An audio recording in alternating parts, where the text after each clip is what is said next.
In 2009, I had an offer from a company in Costa Rica to become an engineering manager.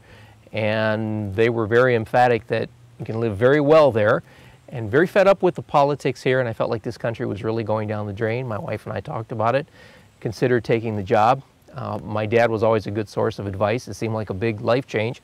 I visited him in his nursing home. This was in June of 2009.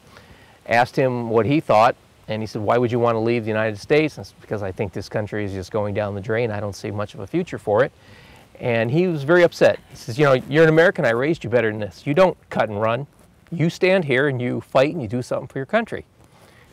We formed this group. We held our first event was the Constitution Day Tea Party at the lakefront in Milwaukee, which drew, depending on whose sources you consult, between 10 and 15,000 people.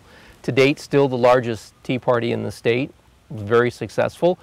And afterwards, we said, okay, now what are we going to do? Now that we've had our protest, let's go do something. Enough with the protest. We quickly moved into activism mode and started looking at things like how can we clean up our elections, what legislation do we want to change, what's wrong with the system, how can we fix it. And we've been in that mode ever since.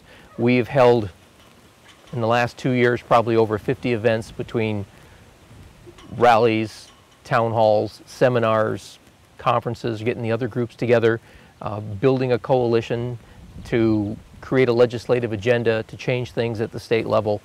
We focus pretty much on the state, figuring that there's not a lot one small group can do to Washington, so let's take our state over, let's clean it up. We know other states are doing the same, and then let's take the power of our state governments and turn it against the federal government and clean it up after we've cut our teeth and learned what works politically. And that's where we're at right now.